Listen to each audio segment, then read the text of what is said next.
لو أنزلنا هذا القرآن على جبل لرأيته خاشعا متصدعا من خشية الله.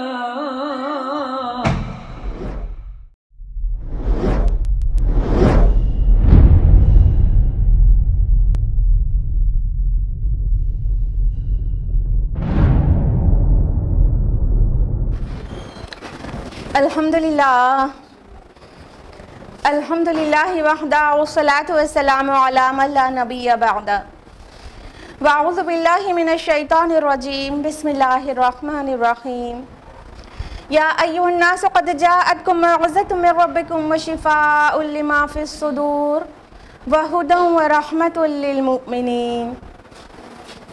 بسم اللہ الرحمن الرحیم.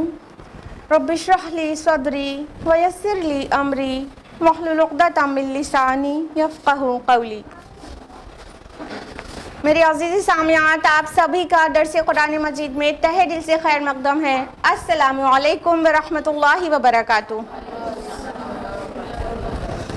کیسے آپ سبھی لوگ؟ الحمدللہ. اللہ تعالیٰ آپ کو اچھا رکھے، صراط مستقیم پر رکھے، بہت خوشحال رکھے، اور اللہ تعالیٰ آپ کے اعمال اور ایمان، اعمال صالحات اور ایمان میں اضافہ کرے، اور الٹیمیٹلی اللہ تعالیٰ آپ سب سے راضی ہو جائے. آمین آمین. جزاک اللہ خیرہ. ہم لوگ گیدر ہوئے ہیں درس قرآن کے لیے، رائٹ؟ درس قرآن مجید میں کون سی سورہ چل رہی ہے؟ سورہ طٰہٰ. لاسٹ ویک ہم لوگوں نے سورہ طٰہٰ کی کس آیت تک مکمل کیا تھا؟ ایگزیکٹلی آیت نمبر 39 تک. اور آج ہم لوگ آیت نمبر 40 آنورڈس تفصیل سے جانیں گے، لیکن اس سے پہلے کیا؟ ریویژن. لاسٹ ویک کا ریویژن. تو لاسٹ ویک ہم لوگوں نے آیت نمبر 29 سے لے کر 39 تک تفصیل سے جانا تھا، جس کا کوئک ریویژن ہم آپ کو دینے جا رہے ہیں. تیار؟ اعوذ باللہ من الشیطان الرجیم بسم اللہ الرحمن الرحیم. آیت نمبر 29 کا ٹرانسلیشن ہے، اور میرے لیے ایک وزیر بھی بنا دے میرے خاندان میں سے. یہ موسیٰ علیہ السلام کی ریکویسٹ جو تھی وہ کنٹینیوڈ ہے. موسیٰ علیہ السلام کہہ رہے ہیں کہ اور میرا ایک وزیر بنا دے خاندان میں سے. کس کو؟ اگلی آیت میں میرے بھائی ہارون کو. اس کے ذریعے میری کمر کو مضبوط کر دے اور اسے میرے اس کام میں شریک بنا دے، تاکہ ہم تیری تسبیح کریں کثرت کے ساتھ اور تیرا ذکر کریں کثرت کے ساتھ. لاسٹ ویک ہم نے آپ لوگوں کو بتایا تھا کہ یہ ایکچولی کس تسبیح اور کس ذکر کی بات ہو رہی ہے.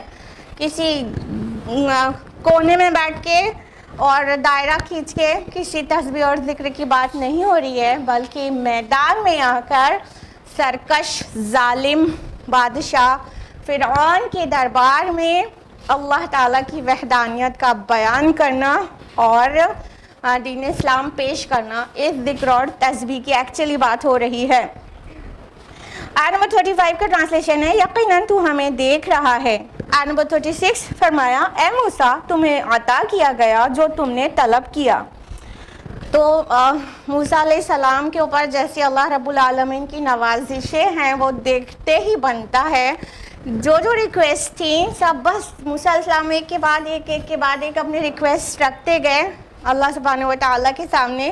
جیسے انہیں پروفٹ میسنجر اناؤنس کیا گیا تھا، ویسے انہوں نے اپنی ساری ریکویسٹ رکھ ڈالی، اور اللہ تعالیٰ نے کہا گرانٹڈ، اے موسیٰ جو کچھ آپ نے مانگا آپ کو دیا گیا. آگے اللہ تعالیٰ نے اپنے احسانات یاد دلانے لگے، اور وہ بھی کنٹینیوڈ ہے لگاتار. آیت نمبر 37، اور ہم تم پر احسان کر چکے ہیں ایک مرتبہ پہلے بھی، جب ہم نے تمہاری والدہ کی طرف وحی کی تھی جو وحی اب تمہیں کی جا رہی ہے. تو اب اللہ رب العالمین موسیٰ علیہ السلام کے اوپر اس سے پہلے بھی جو بھی بلیسنگز رہ چکی ہیں وہ اللہ تعالیٰ یاد دلا رہے ہیں موسیٰ علیہ السلام کو کہ اے موسیٰ تم کو تو ہم نے مطلب کتنے نازوں سے کہاں پلوایا ہے. تم دیکھو تمہارے ساتھ بچپن سے کتنے احسانات میرے جڑے ہوئے ہیں. تو تو اب ہم تم کو کیسے چھوڑ دیں گے؟ جو تم مانگ رہے ہو سب دیں گے اور تمہارے ساتھ ہم ہیں. آگے فرمایا کہ آیت نمبر 39 کا ٹرانسلیشن کہ اس کو ایک صندوق میں بند کرو پھر اسے دریا میں ڈال دو. چنانچہ دریا اسے ساحل پر ڈال دے گا اور وہاں اسے اٹھا لے جائے گا وہ جو میرا دشمن ہے اور اس کا بھی دشمن ہے، یعنی بچے کا اور موسیٰ علیہ السلام کا انفیکٹ. اور اے موسیٰ میں نے تم پر اپنی محبت کا پرتو ڈال دیا تاکہ تم کو پالا جائے میری آنکھوں کے سامنے. تو اللہ تعالیٰ نے سب سے پہلے وہ والا احسان یاد دلایا. جیسے ہی موسیٰ علیہ السلام پیدا ہوئے تھے تو اللہ تعالیٰ نے کیا احسان کیا تھا ان کے اوپر کہ سارے بنی اسرائیل کے لڑکوں کو قتل کر دیا جاتا تھا، لیکن موسیٰ علیہ السلام کو کس انوکھی انداز سے اللہ تعالیٰ نے موسیٰ علیہ السلام کو محفوظ کیا اور اس محل میں پرورش کرایا جو دشمن تھا موسیٰ علیہ السلام کا بھی اور اللہ تعالیٰ کا بھی دشمن تھا. لاسٹ ویک ہم نے آپ کو بتایا تھا کہ اللہ تعالیٰ کا دشمن کس معنی میں اور موسیٰ علیہ السلام کا دشمن کس وجہ سے. تو یہ ہو گیا آیت نمبر 39 تک کا ریویژن. اب ہم لوگ آیت نمبر 40 آنورڈز تفصیل سے جانیں گے انشاءاللہ.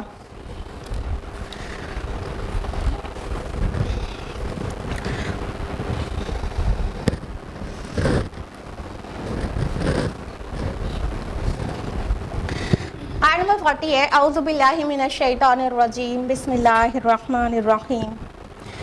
اذ تمشی اختک جب تمہاری بہن چلتی جا رہی تھی فَتَقُولُ هَلْ أَدُلُّكُمْ عَلَىٰ مَنْ يَكْفُلُهُ تو اس نے کہا میں تمہیں بتاؤں اس خاندان کے بارے میں جو اس کی کفالت کرے. فَرَجَعْنَاكَ إِلَىٰ أُمِّكَ كَيْ تَقَرَّ عَيْنُهَا وَلَا تَحْزَنَ تو یوں ہم نے لوٹا دیا تمہیں تمہاری والدہ کی طرف تاکہ اس کی آنکھیں ٹھنڈی رہیں اور وہ غم نہ کھائے. وَقَتَلْتَ نَفْسًا اور پھر تم نے ایک شخص کو قتل کر دیا. فَنَجَّيْنَاكَ مِنَ الْغَمِّ وَفَتَنَّاكَ فُتُونًا تو ہم نے تم کو اس غم سے بھی نجات دلائی اور پھر ہم نے تمہیں مزید بہت ساری آزمائشوں سے گزارا. فَلَبِثْتَ سِنِينَ فِي أَهْلِ مَدْيَنَ پھر تم کئی سال اہل مدین میں رہے. ثُمَّ جِئْتَ عَلَىٰ قَدَرٍ يَا مُوسَىٰ پھر تم یہاں آ گئے اس طے شدہ فیصلے کے مطابق اے موسیٰ. یہ تھی آیت نمبر 40 اور اب ہم لوگ اس کو تفصیل سے جانیں گے ایک ایک فقرے کو. تسلسل بنانے کے لیے آپ وہ چیزیں ساری مائنڈ میں ریکال کر لیجئے کہ کس طرح موسیٰ علیہ السلام کو ڈال دیا گیا تھا نائل ریور میں. پھر وہ نائل ریور بہتی ہوئی جا رہی تھی اور فرعون کے محل کے پاس سے گزر رہی تھی اور آسیہ اور فرعون وہاں پر سیر کے لیے گزرتے تھے شام کو. تو وہاں پر آ کر وہ باکس جس میں موسیٰ علیہ السلام تھے وہ ٹھہر گیا تھا. تو جب وہ آسیہ اور فرعون کو وہ باکس ملا تو آسیہ کا دل چاہا کہ اتنا خوبصورت اور پیارا بچہ ہے اسے وہ پال لے اور فرعون کو اس نے کنونس کر لیا. تو آسیہ بچے کو اٹھا کر محل میں لے جاتی ہے اور اتنا زیادہ اللہ تعالیٰ نے انہیں خوبصورت بنا دیا تھا, اتنا کیوٹ انف تھے موسیٰ علیہ السلام کہ مطلب کہ کوئی بھی دیکھتا تو اس کے بہت زیادہ پیار آ جاتا. تو اتنے ظالم بادشاہ کو بھی اس بچے کے اوپر پیار آ گیا, سبحان اللہ. تو اللہ تعالیٰ نے کیسے پلان کیا, وَمَكَرُ اللَّهُ وَاللَّهُ خَيْرُ الْمَاكِرِينَ وہ بھی پلان کرتے ہیں اور اللہ بھی پلان کرتا ہے اور اللہ بیسٹ پلانر ہے. سورہ آل عمران کے نمبر 54 میں اللہ تعالیٰ نے واضح کیا ہے کہ جو بھی اللہ تعالیٰ کے دشمن پلان کریں گے وہ جیسے بھی چاہیں پلان کریں لیکن اللہ بیسٹ پلانر ہے. تو وہ جو فرعون تھا وہ کس طرح بنی اسرائیل کے بیٹوں کو قتل کر رہا تھا اور اللہ کا کیا پلان تھا کہ کس طرح سے کتنے شان کے ساتھ اور کتنے نرالے انداز میں اللہ تعالیٰ نے موسیٰ علیہ السلام کو اسی کے محل میں پہنچا دیا. تو جب موسیٰ علیہ السلام پہنچے, بیبی موسیٰ علیہ السلام پہنچے محل میں, تو وہاں جو بھی شاہی داعیہ تھیں اور وہ جتنے بھی مطلب فیڈ کرانے والی لیڈیز تھیں, یعنی جن کے بچے چھوٹے تھے یا تم پریگننٹ تھیں, تو وہ سب کو فیڈ کرانے کی سب سے کوشش کی گئی موسیٰ علیہ السلام کو, لیکن کسی کا بھی مطلب فیڈ ہی نہیں کر رہے تھے موسیٰ علیہ السلام. تو جب موسیٰ علیہ السلام کی ماں کو اللہ تعالیٰ نے ڈھارس بندھا دی تھی کہ وہ ان کا دل تھما رہے, تو انہوں نے موسیٰ علیہ السلام کی بہن کو تو ایٹ لیسٹ لگا دیا تھا کہ دیکھو کہاں جاتا ہے وہ باکس. تو وہ فالو کرتی ہوئی جا رہی تھی, جو موسیٰ علیہ السلام کی بہن تھی. تو موسیٰ علیہ السلام کی بہن کا نام تورات میں مریم آتا ہے, اور اگر تورات کی مانے تو وہ موسیٰ علیہ السلام سے 15 سال بڑی تھی. تو وہ باکس کو فالو کرتی ہوئی جا رہی تھی. جب انہوں نے دیکھا کہ وہ ہوا یہ کہ فرعون اور آسیہ اسے محل میں لے گئے ہیں, تو وہ محل میں بھی چلی گئی. ظاہر ہے اپنے بھائی کی ان کو بھی بہت زیادہ والی محبت ہوگی, تو وہ آؤٹ آف کیوریوسٹی اور ان کی حفاظت کے نقطۂ نظر سے بھی وہ ہر جگہ فالو کر رہی تھی. تو موسیٰ علیہ السلام کی بہن ان کو دیکھتی جا رہی تھی, اور وہ یہ جب ماجرا دیکھتی ہیں کہ کوئی کا بھی دودھ منہ کو لگا ہی نہیں رہے بیبی موسیٰ علیہ السلام, تو وہ ان کو جھٹ موقع مل جاتا ہے, اور وہ کہتی ہیں کہ کیا میں تمہیں ایسی فیملی نہ بتاؤں جو مطلب اس کی کفالت کرے. یعنی انہوں نے فوراً اپنی ماں کا کیا مطلب اشارہ دیا کہ ایک دائی کو میں جانتی ہوں جس کا سارے بچے بڑی خوشی سے اس کا دودھ پی لیتے ہیں, تو وہ امید ہے کہ وہ والی دائی کا دودھ پی لے گا یہ بچہ. تو وہ جلدی سے مطلب وہ انٹروڈیوس کرتی ہیں. تو پھر ان کو بلایا جاتا ہے, موسیٰ علیہ السلام کی جو ایکچوئل مدر تھی ان کو بلایا جاتا ہے. تو موسیٰ علیہ السلام جھٹ سے ان کا دودھ منہ میں لگا لیتے ہیں اور پیٹ بھر کے پی لیتے ہیں. اور سارے لوگ جو وہاں پر مطلب سبھی لوگ چاہ رہے تھے بھائی آسیہ ملکہ ہے, ملکہ کو ایک بچے پہ پیار آ گیا ہے, اور ملکہ چاہتی ہے اسے اپنے ہاں پالنا, اور اسے چھوٹا بچہ ہے وہ بھوکا ہے اسے دودھ پلانا ہے, اور پورا محل ہلا حل ہے, کوئی دودھ کو منہ ہی نہیں لگا رہا ہے وہ بچہ. اور پہلے اس طرح کے فیڈرز آف کورس نہیں استعمال ہوتے ہوں گے, ماں کا دودھ ہی پلایا جاتا تھا, یا تو جو دائی رکھی جاتی تھی ویٹ نرس اس کا دودھ پلایا جاتا تھا. تو بہرحال کسی کا بھی دودھ منہ کو لگا ہی نہیں رہتے. تو اللہ تعالیٰ نے وہ سب کا دودھ موسیٰ علیہ السلام پر حرام کر دیا تھا. یعنی کسی کو مطلب منع تھا, اس چھوٹے سے بچے کو منع تھا کہ وہ کسی کا بھی دودھ منہ کو لگائے. تو جب موسیٰ علیہ السلام کی والدہ آتی ہیں اور ان سے کہا جاتا ہے, ریکویسٹ کیا جاتا ہے یہ بچہ اس کو دودھ پلانا ہے, ملکہ کہہ رہی ہیں بھائی, تو موسیٰ علیہ السلام جب دودھ پینے لگتے ہیں تو ظاہر ہے وہاں ایک خوشی کا ماحول ہو جاتا ہے. اور سارے لوگ کی خوشی تو بہت چھوٹی تھی جو ماں کو خوشی ہوئی ہوگی. تو اللہ رب العالمین اس کو بطور احسان ذکر کر رہے ہیں قرآن حکیم میں کہ یوں ہم نے لوٹا دیا تمہیں تمہاری والدہ کی طرف تاکہ اس کی آنکھیں ٹھنڈی رہیں اور وہ غم نہ کھائے. سبحان اللہ, یہ مطلب اللہ کا پلان ہے. کتنا جیسے کسی کی مطلب امیجنیشن سے لکھی ہوئی اسٹوری بھی ہو تو اتنی انٹرسٹنگ اور اتنی مزے کی نہ ہو جیسے ریالٹی میں ہوا کہ مطلب کسی کا دودھ بھی بچہ نہیں پی رہا ہے اور اپنی جو سگی ماں ہے اس کا دودھ فٹافٹ پینے لگ جاتا ہے. اور اس ماں کو چونکہ مطلب عہد لیا گیا ہے اس سے کہ وہ ڈسکلوز نہیں کرے گی کہ وہ اس کی ماں ہے, تو اللہ تعالیٰ نے ان کے دل سے عہد لے لیا تھا کہ وہ ڈسکلوز نہیں کریں. تو انہوں نے مطلب اپنی بے قراری بے چینی کو مطلب اظہار نہیں کیا کہ یہ ایکچولی میرا ہی بچہ ہے. اگر ایسا بول دیتی تو پھر بچے کی تو جان پہ آ جانے والی تھی.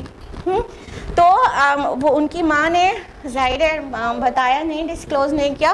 تو رات میں بہت ساری تفصیلات آتی ہیں اس کے متعلق, اور موسیٰ علیہ السلام کی والدہ کے متعلق اور فرعون کی بیوی جو قرآن نے ریکٹیفائی کیا ہے وہاں پر تورات میں فرعون کی بیٹی آئے الفاظ. تو بہرحال تو جب بیٹا ابھی اپنے بیٹے کو اپنے سے الگ دریا میں بہایا تھا اور ابھی اللہ تعالیٰ نے ان کو یہ واضح نہیں کیا, تو ظاہر بات ہے کہ یہ واپس جو ہے تمہاری گود میں آئے گا, تمہارا ہی دودھ پیے گا. بس اللہ تعالیٰ نے ان کو ڈھارس بندھا دی تھی, انہوں نے ہمت کر کے وہ کام کر دیا تھا جتنا اللہ کی طرف سے وحی کیا گیا تھا. جو لفظ وحی آیا ہے لاسٹ ویک ہم نے آپ کو تفصیل سے بتایا بھی تھا اس وحی کا کیا معنی ہے, القاء یا الہام. تو بہرحال جب موسیٰ علیہ السلام ان کو دودھ پینے لگتے ہیں تو ظاہر ہے ماں کا دل ٹھنڈا ہو جائے گا، اس کی آنکھیں ٹھنڈی ہو جائیں گی. اولاد والدین کے لیے آنکھوں کی ٹھنڈک ہے نا.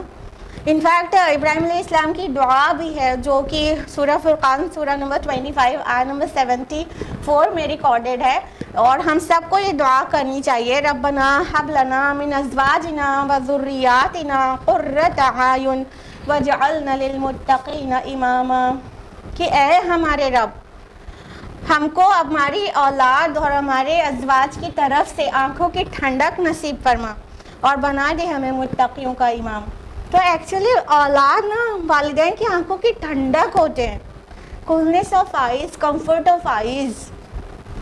اب اپنے بچے کو خوش دیکھ کر ماں کی آنکھیں ٹھنڈی ہوتی ہیں، اپنے بچے کو کا پیٹ بھر کے ماں کی آنکھیں ٹھنڈی ہوتی ہیں، اور اپنے بچے کو اپنے گود میں کھلا کے ماں کی آنکھیں ٹھنڈی ہوتی ہیں.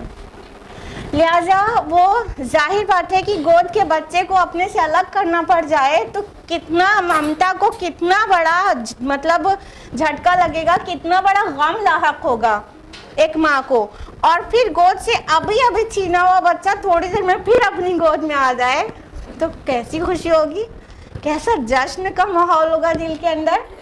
وہ جشن اپنا اندر کا جو جشن اور خوشی ہے وہ کسی کے ساتھ شیئر نہیں کر سکتی تھی، بٹ وہ ہر ایک ماں کو اور جو ماں نہیں ہے ان کو بھی آسانی سے اندازہ لگایا جا سکتا ہے کہ ان کو کتنی زیادہ خوشی ہوئی ہوگی اور وہ کس قدر ان کی آنکھیں ٹھنڈی ہو گئی ہوں گی کہ میرا بچہ میرا ہی دودھ پی رہا ہے، میری آنکھوں کے سامنے پلے گا، میری گود میں.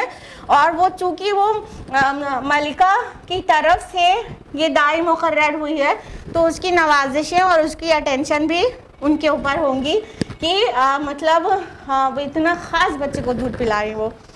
تو بس انہیں یہ ڈسکلوز نہیں کرنا تھا یہ میرا ہی بچہ ہے، ادروائز بچہ ان کی گود میں اتنی جلدی آ چکا تھا. مطلب کسی کا بچہ اگر بچھڑ جائے تو پھر پتہ نہیں کتنے سال کے بعد ملے وہ الگ سین ہے، لیکن ابھی دل پہ کلیجے پہ پتھر رکھ کر اللہ تعالیٰ کا جیسا حکم تھا اس کو مان کر اس کو اپنے سے الگ کیا تھا، اور ایک بھی فیڈ لینے سے پہلے وہ واپس اپنی گود میں آ گیا. سبحان اللہ. تو اس کو اللہ تعالیٰ نے موسیٰ علیہ السلام کو احسان یاد دلانے میں اس بات کا بھی ذکر کیا. اب بظاہر تو یہ لگتا ہے کہ یہ تو احسان تھا موسیٰ علیہ السلام کی ماں کے اوپر، تو موسیٰ علیہ السلام کے لیے جب اللہ تعالیٰ کہہ رہے ہم نے تم پر اور بھی احسان کیے ہیں موسیٰ، اور پھر یہ والی بات کا ذکر کر رہے ہیں، تو اس سے کیا پتہ چلتا ہے ایکچولی اگر پیرنٹس خوش ہیں تو یہ بچوں کی خوشی ہے، اور اگر بچے خوش ہیں تو یہ پیرنٹس کی خوشی ہے. تو جیسے ایک اولاد کو پھلتے پھولتا دیکھ کر ماں باپ کی آنکھیں ٹھنڈی ہوتی ہیں، انہیں خوشی ملتی ہے، اسی طرح ہونا تو یہی چاہیے، اور ہر جگہ نہیں ہوتا، یہ افسوس کی بات ہے کہ ماں باپ کی خوشی میں بھی بچوں کی خوشی ہونا چاہیے. یہ دیکھیں ہم نے بہت بڑی بات کہی ہے، ہونا یہی چاہیے لیکن ہوتا نہیں ہے ہر جگہ. ہاں کیا ہوتا ہے بچے بڑے ہو کر اپنی جب ان کی شادیاں ہو جاتی ہیں تو وہ اپنی فیملی میں اتنا بزی ہو جاتے ہیں اور اپنے بچوں میں اتنا لگ جاتا ہے، اور اپنی بیوی اگرچہ وہ نیک اور صالحہ نہیں ہے اس سے متاثر ہو کر اپنی ماں سے بہت بے رغبتی کرنے لگتے ہیں، اور ماں کی خوشی اور ماں کی ضرورت ان کے لیے خوشی کا باعث نہیں ہوتی. یہ بہت عجیب بات ہے، جبکہ ہونا تو یہی چاہیے نا کہ ماں باپ کی خوشی میں بچوں کی بھی خوشی ہونا چاہیے. جس طرح ہر قیمت پہ بچوں کی خوشی میں ماں باپ کو خوشی ہوتی ہے. جب بچہ کہیں کامیاب ہوتا ہے تو ماں کو ایسا لگتا ہے وہ جیت گئی ہے. جب بچے کو ترقی ملتی ہے تو ماں کو لگتا ہے کہ اس سے بڑی ترقی اس کو زندگی میں کبھی نہیں ملی. تو ماں باپ کے یہ سینٹیمنٹس ہوتے ہیں اولاد کے لیے. انفیکٹ اولاد کے بھی یہی ہونا چاہیے اور نیک صالح لوگوں کے ہوتے ہیں. نیک اولاد کے یہی خوشی کا باعث ہوتا ہے کہ اس کے والدین کنٹینٹ ہیں اور سیٹسفائیڈ ہیں تو وہ بھی خوش ہوتے ہیں. تو موسیٰ علیہ السلام کے ایمان کی کیا کہیے، تو اللہ تعالیٰ موسیٰ علیہ السلام کی والدہ کے اوپر جو احسان کیا تھا اس کو موسیٰ علیہ السلام کے اوپر کیا ہوا احسان بنا کے یاد دلا رہے ہیں. آگے کنٹینیوڈ ہے اللہ تعالیٰ کے احسانات کا ذکر جو موسیٰ علیہ السلام پر کیے گئے تھے. اگلا فقرہ ہے وقتلت نفسا، اور تم نے ایک شخص کو قتل کر دیا تھا تو ہم نے تمہیں اس غم سے نجات دلائی اور پھر ہم نے تمہیں مزید آزمائشوں سے گزارا. تو اللہ رب العالمین نے موسیٰ علیہ السلام پر وہ احسان یاد دلایا. کون سا؟ جو موسیٰ علیہ السلام سے ایک بلا قصد قتل ہو گیا تھا، قتل غیر عمد. اب وہ اس کا پورا کانٹیکسٹ آپ کو پتہ ہوگا نا، پھر بھی ہم لائٹ سا بتا دیتے ہیں کہ موسیٰ علیہ السلام جب گزر رہے تھے ایک قبطی اور ایک اسرائیلی میں جھگڑا ہو رہا تھا، تو اسرائیلی نے موسیٰ علیہ السلام کی ہیلپ سیکھ کی کہ وہ قبطی سے اس کو بچائیں اس کی مار اس کے جھگڑے سے. تو موسیٰ علیہ السلام نے دیکھا کہ وہ جو قبطی ہے وہ زور زبردستی کر رہا ہے اور یہ جو اسرائیلی ہے اس کی غلطی نہیں ہے. ان کو ایسا لگا تو انہوں نے اسرائیلی کی مدد میں، اس میں یہ عصبیت نہیں تھی کہ وہ اسرائیلی ہے تو ہمارا ہے، تو ان کو حق یہ معلوم ہوا کہ یہ جو اسرائیلی ہے یہ جو ہے مظلوم ہے اور قبطی زیادتی کر رہا ہے. تو انہوں نے مظلوم کی مدد میں قبطی کے اوپر ایک مکہ رسید کیا. پھر وہ تو موسیٰ علیہ السلام کا مکہ تھا. وہ کس کا مکہ تھا؟ موسیٰ علیہ السلام کا مکہ تھا. کیا ہوا؟ قبطی وہیں ڈھیر ہو گیا. اب یہ قتل عمد تو تھا نہیں، قتل غیر عمد تھا. انہوں نے ہرگز نہیں چاہتے اس کو جان سے مار دیں، انہوں نے تو بس ایک مکہ لگایا تھا اور وہ بلا قصد قتل ہو جاتا ہے. پھر موسیٰ علیہ السلام کو جو غم پہنچتا ہے کہ یہ انہوں نے کیا کیا، یہ ان سے کیا ہو گیا، قرآن نے اس کا تذکرہ کیا ہے کہ موسیٰ علیہ السلام بہت زیادہ غمگین ہو جاتے ہیں اس بات سے کہ اتنا بڑا مطلب گناہ ہو گیا ان سے. قتل غیر عمد تو تھا لیکن تھا تو قتل. اور ایک کوئی بھی شریف النفس انسان اور ایمان جس کا پختہ ہو اس کو کتنا زیادہ مطلب رنج ہوگا اگر اس کے ہاتھ سے کسی کا قتل ہو جائے. تو موسیٰ علیہ السلام کو بہت ہی زیادہ غم پہنچا دو طرح سے. اب یہاں پتہ کہ غم لفظ آیا فَنَجَّيْنَاكَ مِنَ الْغَمِّ میں ہم نے تم کو غم سے نجات دلائی. تو عربی میں غم کا معنی ہوتا ہے اندھیرا. غمام کہتے ہیں نا ایک دم بلیک کلاؤڈس کو، تو اندھیرے کو کہتے ہیں غم. تو یہ جو غم ہے جب انسان سیڈ ہوتا ہے تو ہر طرف اندھیرا ہی تو چھا جاتا ہے نا، اندھیرا ہی سا تو فیل ہوتا ہے، کہیں روشنی کی کرن نظر نہیں آتی اور انسان ایک دم سیڈ ہے، like every thing is in dark.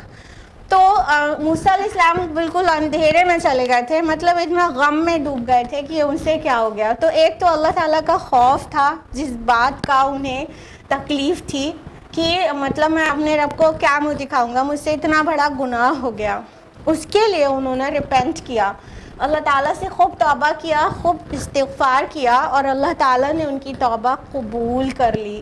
تو ایک تو یہ ہے ریلیف ان کا اس غم سے کہ وہ جو ان کی سیڈنس تھی اور وہ جو ان کے ڈارک ہو گیا تھا سب کچھ ان کے سامنے، تو ان کی جو گریف تھی اللہ تعالیٰ نے اس سے کس طرح نجات دی کہ انہوں نے توبہ کی تو اللہ نے قبول کی توبہ اور انہیں معاف کر دیا.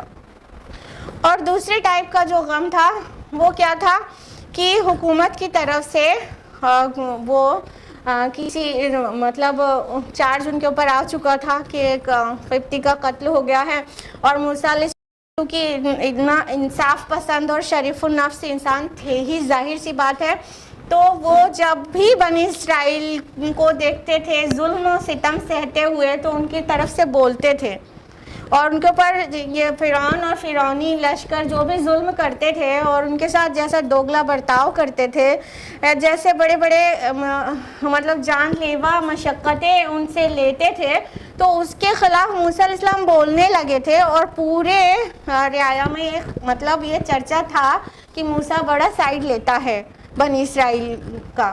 تو یہ چیزیں وہ وہاں پہ پھیل چکی تھی، وہ جوان ہو چکے تھے، بچپن کی بات تو ہے نہیں، تو تب تک وہ یہ چیزیں عام ہو ہی چکی تھیں. تو اب جب ایک قبطی کا قتل ہو گیا تو ان کے لیے بہت آسانی سے موسیٰ علیہ السلام کے خلاف ان کو سزا دینا یا ان کو قتل کرا دینا ان کے لیے بہت آسان ہو گیا. تو موسیٰ علیہ السلام کو دوسری گریف جو تھی وہ یہ تھی کہ اب فرعون کی جو حکومت کا جو سزا ہوگی اس سے میں اپنے کو کیسے بچاؤں گا. تو بہرحال اگلے دن تک تو ان کا یہ جو ایکشن تھا وہ چھپا ہوا تھا، اور اگلے دن وہ فاش ہو گیا تو وہ اور بھی سیڈ ہو گئے. اور اس سیڈنس سے، اس گریف سے موسیٰ علیہ السلام کو اللہ تعالیٰ نے کس طرح نکالا کہ ان کو مدین کی طرف رخ کرنے کی رہنمائی کی. تو وہ وہاں سے نکل کر مدین کی طرف چلے گئے اور وہاں پر وہ محفوظ تھے، گئے تھے. اور پورا سین تو آپ نے سورہ قصص میں پڑھا ہی ہوگا کہ گئے تھے تو کس حال میں تھے، کتنا تھکے ہوئے تھے، کوئی پرسانی حال نہیں، کچھ نہیں. ایک پیڑ کے نیچے بیٹھ کر اللہ تعالیٰ سے دعا کر رہے تھے، اور اللہ تعالیٰ نے وہ اسی وقت سمجھ لیجئے دعا کو سن لیا. اور وہ جو 2 خواتین نے اپنے جانوروں کو پانی پلانے کی پلوایا تھا، مطلب موسیٰ علیہ السلام نے خود چاہا تھا کہ ان کی ہیلپ کر دیں، تو اس طرح سے ان کو ایک فیملی کا پروٹیکشن مل چکا تھا. تو اس طرح سے اللہ تعالیٰ نے اس غم سے جو کہ حکومت کی طرف سے تھا موسیٰ علیہ السلام کو نجات دی. ٹھیک ہے، تو یہ دونوں طرح کے جو غم تھے، ایک اللہ کا خوف تھا تو اللہ تعالیٰ نے توبہ قبول کی، اور دوسرا حکومت کا خوف تھا تو اللہ تعالیٰ نے مصر سے سیفلی ان کو مدین پہنچا دیا، اور وہاں ایک فیملی کا پورا ایک پروٹیکشن، اور بلکہ وہیں نکاح بھی ہو گیا تھا. کہتے ہیں کہ شعیب علیہ السلام تھے جن کی ڈاٹرز تھی، لیکن اس بات کی کوئی تحقیق نہیں ہے کہ وہ شعیب علیہ السلام تھے وہ شخص اور ان کی ڈاٹر کے ساتھ موسیٰ علیہ السلام کا نکاح ہوا تھا. کئی مفسرین لکھتے ہیں شعیب علیہ السلام تھے، لیکن یہ بات کوئی تحقیق سے پتہ نہیں چلتی ہے. تو اللہ تعالیٰ نے اس اپنی بلیسنگ کا، اس اپنے احسان کا بھی یاد دلایا موسیٰ علیہ السلام کو، اور پھر فرمایا تم کئی سال اہل مدین میں رہے. تو آپ کو پتہ ہے کہ جب وہاں موسیٰ علیہ السلام مدین میں جب اس فیملی سے کانٹیکٹ میں آئے تھے تو ان لوگوں نے، وہ جو بھی شیخ تھے، شعیب علیہ السلام کہا جاتا ہے، پتہ نہیں تھے کہ نہیں تھے، بہرحال وہ جو بھی مدین کے جو شیخ تھے انہوں نے یہی شرط رکھی تھی کہ ٹھیک ہے وہ مطلب ان کو اپنے پروٹیکشن میں لے سکتے ہیں، اس کے لیے وہ اپنی بیٹی کا نکاح بھی ان کے ساتھ کر سکتے ہیں، اس کے بدلے میں ان کو منیمم 8 ایئرز تک وہاں پر سرو کرنا ہوگا، اور اگر 8 کا وہ 10 ایئرز کر دے تو وہ ان کی طرف سے ہوگا. تو 8 to 10 ایئرز وہاں پر مدین میں ان کو ٹھہرنا تھا. تو 8 سے 10 سال، کیونکہ 8 سال کے تو وعدہ تھا، 8 پہ کہا تھا 2 سال اور آپ بڑھا دیں گے تو آپ کی مرضی ہے. تو 8 سے 10 سال موسیٰ علیہ السلام مدین میں ٹھہرے تھے. تو اللہ تعالیٰ نے یہاں پر فرمایا کہ تم کئی سال اہل مدین میں رہے، یعنی ان کا مدین میں رہنا کتنا ان کے لیے ریکوائرڈ تھا، کیونکہ یہاں ان کی جان کو خطرہ تھا مصر میں. پھر اللہ تعالیٰ نے فرمایا کہ ثم جئت علی قدر یا موسیٰ، سبحان اللہ، تم یہاں آ گئے ایک طے شدہ فیصلے کے مطابق اے موسیٰ. یعنی اے موسیٰ یہ الٹپ نہیں تھا جو کچھ ہوا تمہارے ساتھ. کہاں سے بگن کیا گیا کہ ان کی پیدائش ہوتی ہے، انہیں دریا میں ڈال دیا جاتا ہے، وہاں سے اللہ تعالیٰ بلیسنگز اپنی یاد دلا رہے ہیں موسیٰ علیہ السلام کو. اور کب یاد دلا رہے ہیں؟ موسیٰ علیہ السلام مدین سے 8 یا 10 سال پورے کر کے لوٹ رہے ہیں مصر کی طرف. بیچ میں ان کو وحی آ جاتی ہے، وہ رسول ڈکلیئر ہو جاتے ہیں، ان کو ایک اپوائنٹ کر دیا جاتا ہے کہ جانا ہے فرعون کی طرف دعوت لے کر، تم اللہ کے رسول ہو. تو یہاں پر اللہ تعالیٰ فرما رہے ہیں کہ تم یہاں آ گئے ایک طے شدہ فیصلے کے، ایک قدر کے اوپر اے موسیٰ. یعنی یہ یوں ہی نہیں ہوتا چلا گیا، یہ تمہاری پیدائش سے لے کر آج تک کا پورا جو سٹوری ہے یہ ویل پلان تھی، اور اللہ تعالیٰ نے ایک ایک چیز پلان کر کے رکھی تھی اور اس کے ہو بہو اس کے مطابق ہوتی رہی، تب جو تم یہاں سے لوٹ رہے ہو اے موسیٰ. یعنی کہ اگر اسٹوری کا کوئی ایک لنک بھی مس ہو جاتا تو یہ دن یہاں پہ ایکچولی نہیں آ پاتا. ٹھیک ہے، کوئی ایک لنک مس ہو جاتا، مطلب کہ موسیٰ علیہ السلام کی پیدائش ہوئی بنی اسرائیل میں، ہاں، اور وہاں پر اگر ڈسکلوز ہو جاتا اسرائیلی کا ایک اور بچہ پیدا ہوا ہے تو اس کو قتل کر دیا جاتا، تو وہاں پہ ڈسکلوز نہیں ہونے پایا. اور اللہ تعالیٰ نے موسیٰ علیہ السلام کی ماں کو وحی کی کہ اس کو پانی میں ڈال دو، اور اگر وہ ڈالنے کی ہمت نہیں کر پاتی تو آگے کی اسٹوری بن ہی نہیں پاتی. انہوں نے ڈالا ہمت کر کے. اگر وہ بہہ جاتے اور کہیں ڈوب جاتے تو یہ جو موسیٰ علیہ السلام ایک رسول ہیں اور ان کو ایک بہت بڑے مشن پر بھیجے جانا ہے, وہ پاسبل ہی نہیں ہو پاتا. اور اگر وہ فرعون خود نہیں اٹھا لیتا, کوئی اور بھی اٹھا لیتا تو بھی دیکھ لیا جاتا کہ اسرائیلی کا بچہ قتل کر دیا جاتا.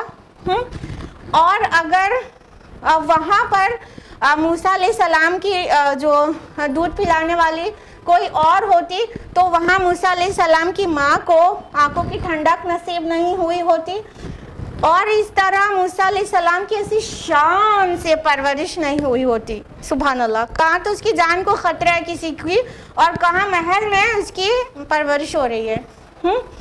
تو اس طرح, اور اگر موسیٰ علیہ السلام کے ہاتھ سے اس قبطی کا قتل نہیں ہو جاتا تو وہ مدین نہیں جانے کا کوئی وجہ نہیں بنتی, اور وہ مدین نہیں جاتے تو ادھر سے لوٹنے کا کوئی مطلب نہیں تھا, تو پھر اس دن میدان طویٰ میں وہ حاضر نہیں ہوتے. اور اگر ان کی فیملی ان کے ساتھ نہیں ہوتی تو وہ اپنی فیملی کے لیے جو آگ لینا چاہتے تھے وہ اس روشنی کو دیکھ کر ادھر لپکتے نہیں, اور اللہ تعالیٰ سے ان کی گفتگو نہیں ہوتی. کہنے کا مطلب یہ پوری سٹوری ویل پلان تھی, یہ قدر کے اوپر ہوا ہے. اللہ تعالیٰ نے ہر چیز کا اندازہ مقرر کر رکھا ہے, اس پر چیزیں ہوتی ہیں. تو اللہ تعالیٰ نے موسیٰ علیہ السلام سے فرمایا کہ ارے موسیٰ, تم تو ایک قدر کے اوپر یہاں پر تم کو لایا گیا ہے, تم ایسے ہی الطف یہاں سے نہیں گزر رہے ہو, تم کو یہاں لایا گیا ہے اے موسیٰ. اس کے بعد جو انداز ہے سبحان اللہ کہیں دیکھنے کو نہیں ملے گا. وَاسْتَنَعْتُكَ لِنَفْسِي, اور میں نے تو بنایا ہے خاص تم کو اپنے لیے. سبحان اللہ, اللہ رب العالمین کہہ رہا ہے ایک بندے سے کہ تم کو تو میں نے اپنے لیے بنایا ہے. اگر یہ ہوتا لنفسی کی جگہ لامری بھی ہو سکتا تھا, لدینی بھی ہو سکتا تھا, کہ میں نے تم کو اپنے دین کے لیے بنایا ہے, اپنا حکم لگانے کے لیے بنایا ہے, اپنا مشن پہ اپوائنٹ کرنے کے لیے بنایا ہے. یہ سب ہوتا تو تھوڑی سی تو دوری ہوتی.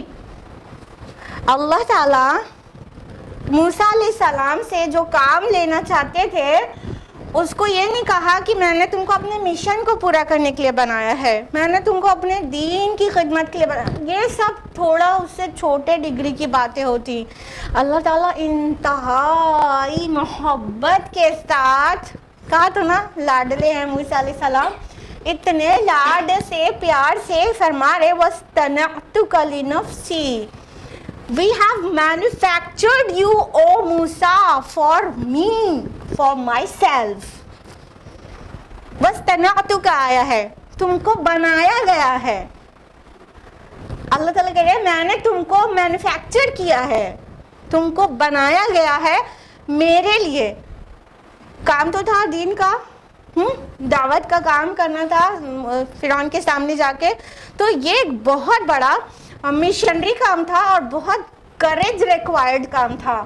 تو اللہ تعالیٰ نے اتنا ہی پیار بھی اونڈیلا موسیٰ علیہ السلام پر, جتنے کریجس ٹاسک پہ وہ جانے والے تھے اتنا ہی محبت بھرے انداز میں موسیٰ علیہ السلام سے اللہ تعالیٰ نے خطاب کر کے وہ جو باتیں کہیں وہ انتہا محبت میں بالکل لبریز ہے. دیکھیں آیت نمبر 39 میں بھی یہ کہا گیا نا وَلَتُسْنِعَ عَلَىٰ عَيْنِي, تاکہ تجھ کو پالا جائے, مطلب بنایا جائے میرے آنکھوں کے سامنے.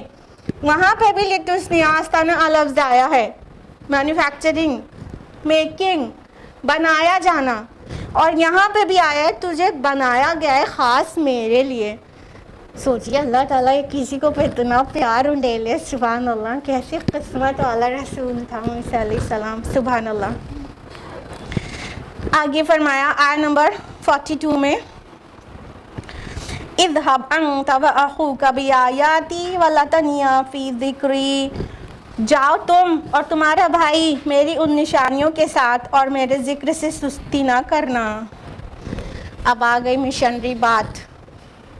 اللہ تعالیٰ نے پہلے تو بہت محبت سے کہا کہ تم کو میرے لیے بنایا گیا ہے, اور پھر مشن کو ان کے حوالے کر دیا، تم اور تمہارا بھائی. انہوں نے ریکویسٹ کی تھی نا ہارون علیہ السلام کو ان کا ہیلپر، ان کا کمفرٹر، ان کا اسسٹنٹ بنا دیں، تو اللہ تعالیٰ نے اسے وہیں پہ قبول کر لیا تھا. پھر اپنے احسانات کا ذکر کر کے شامل کر لیا ہارون علیہ السلام کو، اور کہا جاؤ تم اور تمہارا بھائی میری نشانیوں کے ساتھ. یہ نشانیاں کون سی نشانیوں کا ذکر ہو رہا ہے؟ ایگزیکٹلی معجزات، اور خصوصاً 2 معجزات، عصای موسیٰ اور ید بیضاء. ٹھیک ہے، یہ 2 خاص نشانیاں موسیٰ علیہ السلام کو عطا کی گئی تھیں اور بنا ڈیمانڈ کے قوم کی عطا کر دی گئی تھی، کیونکہ ایک بہت ٹائرنٹ کنگ کے سامنے جا کر دعوت کا کام کرنا تھا. تو فرمایا کہ ان نشانیوں کو لے کے جاؤ، اور ایک تاکید کی گئی، کون سی؟ میرے ذکر سے سستی نہ کرنا. آیت نمبر 33-34 میں لاسٹ ویک بھی ہم لوگوں نے جانا تھا نا کہ موسیٰ علیہ السلام نے کہا تھا کہ ہم تیرے بہت ساری تسبیح کریں، بہت کثرت سے، اور بہت کثرت سے تیرا ذکر کریں. اب اللہ تعالیٰ کہہ رہے ہیں کہ دیکھو میرے ذکر سے سستی نہ کرنا. یعنی جو رسول ہیں اور جو داعیان اسلام ہیں ان کے لیے گنجائش ہی نہیں ہے کہ وہ اللہ سے غافل ہو جائیں اور ان کا مشن کامیاب ہو جائے.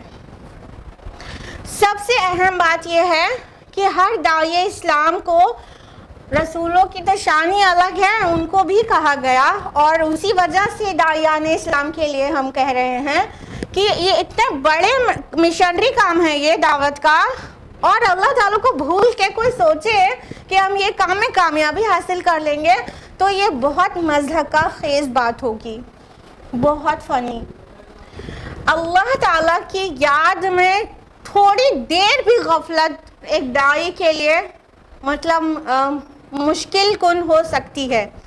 تو اللہ کی یاد دل میں بنائے رکھنا ہے، زبان پہ رکھنا ہے، اور عمل سے دکھانا ہے کہ وہ اللہ کے لیے ہے، اللہ کی محبت میں ہے، اور اللہ تعالیٰ کے دین کو قائم کرنے کے لیے اس عمل کی بات کر رہے ہیں. تو اللہ تعالیٰ نے موسیٰ علیہ السلام کو تاکید کی کہ دیکھو تم اور ہارون جانا، لیکن میرے ذکر سے سستی نہ کرنا. تو ہر داعی کے لیے، کیونکہ رسولوں والا کام داعی کے پاس ہوتا ہے نا، رسول دین کی دعوت دیتے ہیں، اللہ کی توحید، چاہے کتنا بھی ظالم ہو کوئی، اس کے سامنے توحید کی دعوت دینا ایک بہت کریجس کام ہوتا ہے. تو وہی کام داعیان اسلام بھی کرتے ہیں، اور اس سے ان انرجی اور طاقت کہاں سے ملتی ہے؟ اللہ کے ذکر سے، کیونکہ اس میں اتنے کٹھن مراحل آتے ہیں. چھوٹے سے ادنا سے داعی سے پوچھ لیجئے آپ کبھی کہ کیسی گزر رہی ہے، تفصیل سے پوچھ لیجئے تو پتہ چلے گا کہ کوئی دن بھی شاید کٹھنائی اور مصائب اور آزمائشوں سے نہ گزرنا پڑتا ہو. شاید کوئی دن بھی ایسا گزرتا ہو داعی اسلام کا، اگرچہ وہ ہمہ وقت دعوت کے کام میں ہے. تو اتنی کٹھنائیاں، اتنی دشواریاں آتی ہیں، اتنی تنگی آتی ہے، اتنے مصائب آتے ہیں. وہ سارے مصائب کو برداشت کرنے اور ثابت قدم رہنے کے لیے بالکل انڈسپینسیبل ریکوائرمنٹ ہے کہ ایک داعی اللہ کے ذکر سے بالکل اس کا دل و زبان پر رہے، پر رہے، اور اسی سے اس کو صبر حاصل ہوگا، اسی سے اس کو صبر آئے گا اور ثابت قدمی آئے گی اور استقامت نصیب ہوگی. اگر اللہ کو ہی بھول جائیں گے تو نہ ہی ثابت قدم رہ پائیں گے، قدم اکھڑ جائیں گے، اور وہ جو صبر درکار ہے دعوت میں وہ نہیں کیا تو بس وہیں سے ختم ہو گیا، دعوت کا کام ختم ہو گیا، پھر کچھ آگے نہیں بڑھنے کا اگر صبر اور استقامت کا مظاہرہ نہ کیا، اور وہ اللہ کے ذکر سے ہی آئے گا. رسول اللہ صلی اللہ علیہ وسلم راتوں کو تہجد میں اتنی دیر تک کھڑے رہتے، اتنا لمبا قیام کرتے کہ ایوری باڈی نوز کہ آپ کے قدم مبارک میں سویلنگ ہو جاتی تھی. ہاں، جب کسی نے کہا کہ آپ کو کیا ضرورت ہے اتنا مطلب مشقت مول لینے کی، آپ تو بخشائے ہیں، تو کیا جواب تھا ہمارے پیارے نبی صلی اللہ علیہ وسلم کا؟ کیا جواب تھا؟ کیا میں شکر نہ کروں؟ یعنی ایک داعی کو اپنے رب کی شکر گزاری میں اور اس کے ذکر میں اتنی مشقت لینے کی ضرورت ہے. بنا ہم بہت سارا اللہ کے ذکر کے، اور ذکر کے ایک بہت شاندار صورت یہی ہے قیام اللیل. رات دن بھر انسان 5 وقت کی نمازیں پڑھتا ہے، بہت اچھی بات ہے اور بہت دل لگا کے پڑھنا چاہیے، خشوع اور خضوع کے ساتھ پڑھنا چاہیے. لیکن اتنی مشغولیت رہتی ہے ہر انڈیویجول کو، سراؤنڈنگ اسے اتنا زیادہ مطلب وہ کیے رہتی ہے، دماغ کو اتنا مطلب ایسا کیے رہتی ہے ہر کسی کی سراؤنڈنگ، کہ وہ یکسوئی اور وہ قرب جیسے محسوس کرنا بہت دشوار ہو جاتا ہے. ہم یہ نہیں کہہ رہے گرانٹیڈ نہ لے لیجیے گا پلیز، 5 وقت کی نمازوں میں بھی پورا دل لگائیں، خشوع اور خضوع کے ساتھ ہی ادا کریں.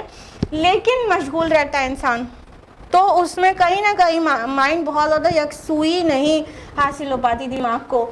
جب راتوں کو اٹھ کے انسان قیام کی حالت میں قرآن مجید کی تلاوت کرتا ہے اور کہیں کوئی مصروفیت دائیں بائیں نہیں رہتی، کہاں مشین میں نہ کپڑے پڑے رہتے ہیں، نہ وہ وہاں پہ گوشت چڑھا رہتا ہے کچن میں، ہاں کہیں کچھ نہیں رہتا، بہت اچھا رہتا ہے سکون. تو اللہ تعالیٰ سے جو مطلب تعلق قائم ہوتا ہے رات کے وقت، وہ دن کے وقت تو ہو ہی نہیں پاتا. نہ عورت سے ہو سکتا ہے، نہ مرد سے، نہ بچے سے، نہ بوڑھے سے، سب کوئی نہ کوئی مصروفیت رہتی ہے دن میں. تو وہ رات کا جو ذکر ہے وہ بہت امپورٹنٹ رول پلے کرتا ہے صبر اور استقامت کا مظاہرہ کرنے میں. تو ہر داعی کو خصوصاً اور ہر مسلمان کو عموماً رات کے وقت اپنے رب کے ساتھ تنہائی اختیار کرنا چاہیے اور کثرت سے اللہ تعالیٰ کا ذکر کرنا چاہیے. یہ ہے وہ سیکرٹ جہاں سے دن بھر اتنے مصائب اور پریشانی جھیلنے کی طاقت ملتی ہے. اگر کسی کو آپ دیکھ رہے ہیں کہ کوئی بہت ایکٹیو ہے، کوئی بہت مشکلوں میں مسکراتا ہے اور دن بھر بہت اچھی طرح سے اپنے کام کو کر پا رہا ہے، اگر آپ کسی کو بھی ایسا دیکھ رہے ہیں، کوئی مومن بندہ ایسا کر رہا ہے، تو آپ پیچھے لگ جائیے اس کا سیکرٹ جاننے میں، ٹھیک ہے؟ اور الٹیمیٹلی آپ پائیں گے کہ یہ سیکرٹ یہ رات کا قیام،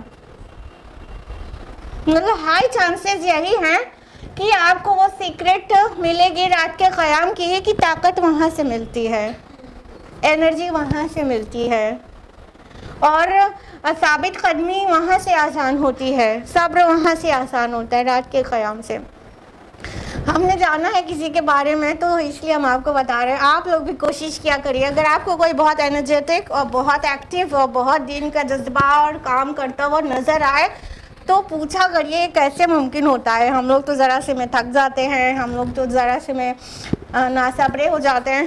تو اگر ایسے کوئی آئیڈیل پرسن آپ کو ملے، آپ اس کی سیکرٹ پوچھیے گا، اور اگر وہ بتا دے تو ہائی چانسز یہ ہیں کہ وہ بتائے کہ راتوں میں اٹھ کے اللہ سے اپنا تعلق استوار کرتے ہیں، خوب توبہ کرتے ہیں اور قیام کرتے ہیں، اور وہ قیام کی حالت میں قرآن مجید کی تلاوت کرنا، یہ وہاں سے طاقت ملتی ہے. امید ہے ہائی چانسز ہیں کہ آپ کو سیکرٹ یہی پتہ چلے گی. تو آپ کے بنا پوچھے ہم نے سیکرٹ اوپن کر دی ہے کہ اللہ کا ذکر خصوصاً راتوں میں یہ انسان کو کریج دیتا ہے اور طاقت دیتا ہے، صبر کو آسان کرتا ہے، مصائب کو برداشت کرنا یہ چٹکیوں والا کام ہو جاتا ہے اس کے لیے. تو اللہ تعالیٰ نے تاکید کی کہ تم دونوں بہت بڑے مشن پر جانے والے ہو، دیکھو میرے ذکر سے سستی نہ کرنا، اسی سے تم کو طاقت ملے گی ذکر سے. اذهب انت نمبر 43 اذهبا الى فرعون انه طغى، جاؤ تم دونوں فرعون کے پاس، یقیناً وہ بہت سرکش ہو گیا ہے. دیکھیے نمبر 24 میں بھی تھا نا اذهب الى فرعون انه طغى، تب ایڈریس اللہ تعالیٰ کا موسیٰ علیہ السلام سے تھا تو سنگولر میں تھا، اذهب جاؤ، اے موسیٰ تم جاؤ. جب انہوں نے ہارون علیہ السلام کی ریکویسٹ کی کہ ان کے ہیلپ میں ہارون علیہ السلام کو بھی لگا دے، تو اللہ تعالیٰ اب جو ڈول میں کہہ رہا ہے اذهبا، تسنیہ کا صیغہ آ گیا، اذهبا تم دونوں جاؤ، کس کے پاس؟ اور باقی کا فقرہ پورا ویسا ہی ہے، الی فرعون انہ طغى، فرعون کے پاس کہ وہ بہت سرکش ہو گیا ہے.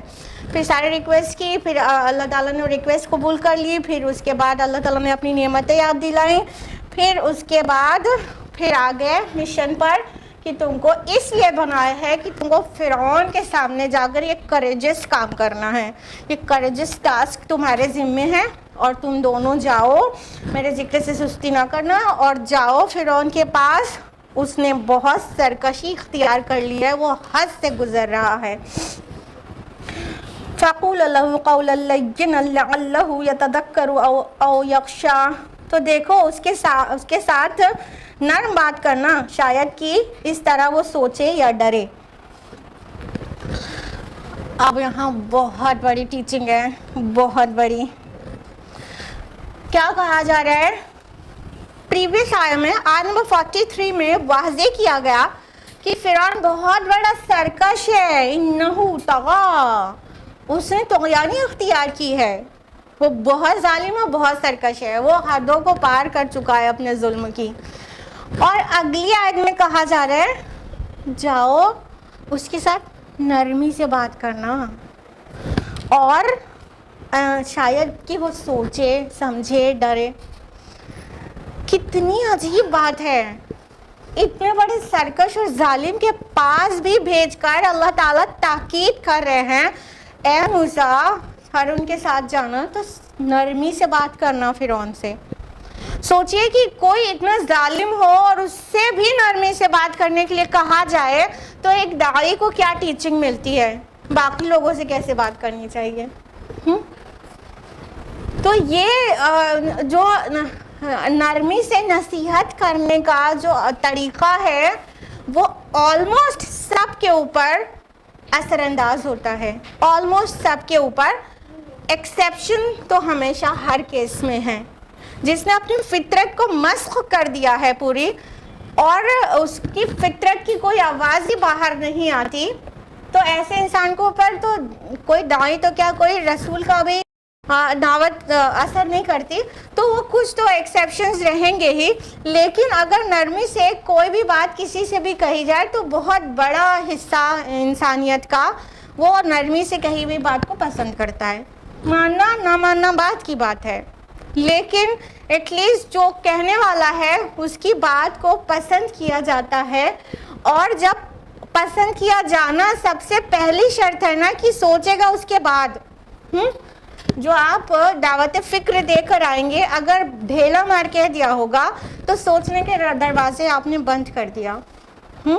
تو دعوت کے جو اگلے مراحل ہیں جو انسان کے اکیلے میں طے ہونے ہیں, اس کے اوپر کام کرنے ہیں, اس کا راستہ بند ہو گیا.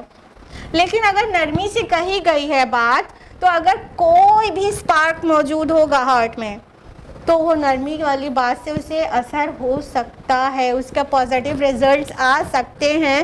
جب وہ پونڈرنگ کرے, انٹروسپیکشن کرے, الٹیمیٹلی وہ سچ کو پا جائے تو وہ ایمان لائے گا. لیکن اگر وہ نہیں بھی طے, پھر سوسائٹی کے بارے میں انسان سوچتا ہے, حکومت کے بارے میں سوچتا ہے, ریجیکٹ کر دیتا ہے, وہ الگ بات ہے. لیکن سوچنے پہ جو اگلا سٹیپ ہے سوچنے کا, وہ تبھی انیشیٹ ہی ہوگا جب کہی گئی بات سامنے والے نے پسند کیا ہوگا, اور پسند نرمی والی بات آتی ہے. تو اللہ تعالیٰ نے فرعون کے لیے کہا کہ تم اس کے سامنے نرمی سے بات کرنا, شاید کہ وہ ڈرے. ہم اور آپ نہیں جانتے کہ فرعون کے دل میں کیا تھا اور کیسا تھا. کیا پتا اللہ جانتا, مطلب اللہ جانتا ہے کہ کیا پتا اس کے دل میں کوئی سپارک موجود تھا جس کو اس نے دبایا ہے اور نو کیا ہے. اللہ تعالیٰ جانتا ہے, کیونکہ الٹیمیٹلی ہوا کیا, پورا سٹوری کا جو اینڈ ہے وہ تو سب کو پتا ہے نا. فرعون نے نہیں مانا تھا, اور فرعون اللہ تعالیٰ کی طرف سے دیے گئے عذاب کا مستحق ہو گیا تھا, وہ ڈوبنے لگا تھا. ڈوبتے وقت اس نے کہا تھا کہ بنی اسرائیل کے رب پر ایمان لائے, موسیٰ بنی اسرائیل کے رب پر, لیکن وہ ایمان قبول نہیں ہوا. اسٹوری کا اینڈ سب کو پتا ہے. تو اگر کوئی یہ سوچنے لگا کہ ایمان تو لایا نہیں تھا, پھر قرآن میں یہ کیوں کہا گیا, شاید کہ وہ سوچے کیا بنانے والا خود نہیں جانتا, معاذ اللہ ثم معاذ اللہ, خالق کے کائنات خود نہیں جانتا, موسیٰ کا خالق اور فرعون کا خالق خود نہیں جانتا کہ وہ ایمان لائے گا کہ نہیں لائے گا. نہیں, یہاں پر ایک تعلیم دی جا رہی ہے. سامنے والا ریجیکٹ کر دے وہ الگ بات ہے, لیکن ایک داعی